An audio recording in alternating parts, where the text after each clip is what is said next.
ఒక చిన్న బ్రాండ్ ఇప్పుడు 2500 కోట్ల విలువ అని మనం చెప్పవచ్చు. आज हम 2000 से ज्यादा ऑर्डर शिप करते हैं on a daily basis. Snitch brand కథ తెలుసుకుంటే ప్రతి ఫౌండర్ కూడా షాక్ అవ్వాల్సిందే. స్నిచ్ మెన్స్ ఫ్యాషన్ బ్రాండ్ కేవలం 30 డిజైన్లతో స్టార్ట్ అయ్యింది.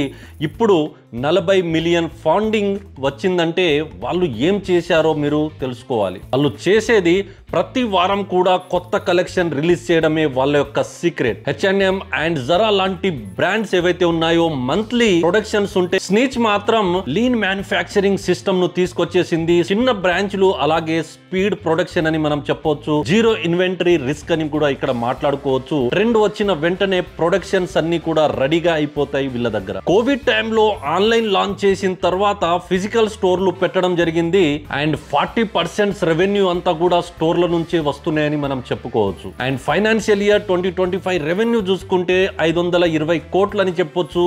మరి ఇంకో టార్గెట్ పెట్టుకొని ఇప్పుడు ఫైనాన్షియల్ ఇయర్ లో నడుస్తుంది 1000 కోట్ల టార్గెట్ అని చెప్పవచ్చు. ఇండస్ట్రీ యొక్క యావరేజ్ చూసుకున్నట్లయితే 4x ఇన్వెంటరీ టర్న్ ఓవర్ తో నడుస్తుంటే స్నిచ్ మాత్రం 12x ఇన్వెంటరీతో నడుస్తుంది. ఇక్కడ మనము తెలుసుకోవాల్సిన విషయం ఏంటంటే జైంట్లతో కాపీట్ చేయకుండా ఏదైతే మనకున్న మీ గేమ్ ఏదైతే ఉందో, మీ రూల్స్ ఏవైతే ఉన్నాయో మీరే ఆడినప్పుడు, మీ ఆలోచనతో మీరు ఫోకస్డ్గా ముందుకెళ్ళినప్పుడు మాత్రమే ఈ విధంగా బిజినెస్లో గ్రోత్ అనేది మనం సాధించవచ్చని మనం తెలుసుకోవాలి. అండ్ ఇలాంటి మోర్ బిజినెస్ ఫ్యాక్ట్స్ మీరు మిస్ అవ్వకుండా ఉండాలంటే follow learn to earn Telugu business channel. Thank you so much.